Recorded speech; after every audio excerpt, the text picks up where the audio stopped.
Inkosi uZizifa Buthelezi ukhwele wadilika kulabo abaphikisana naloko okuhlongozwayo kokuthi njalo ngenyanga kunikezwe imali engange-R10 kwinkosi uMisuzulu kaZwelithini ngenhloso yokuthi akwazi ukuzimela kanjalo futhi asimame kwezezimali anganciki uhulumeni.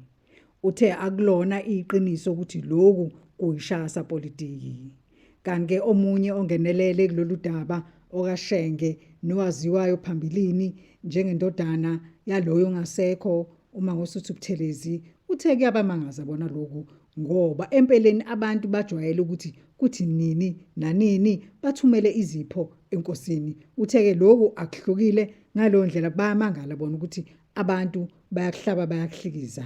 Kanti-ke abanye bayavumelana naloku bathi kubona kuyinto enhle bajwayele ngempela ukuthumela lokho ekuthiwa ukhonza fee kumbe ukhonza ekhaya imali ukuze inkosi ikwazi uqhubeka ibhekene nezidingo zabo.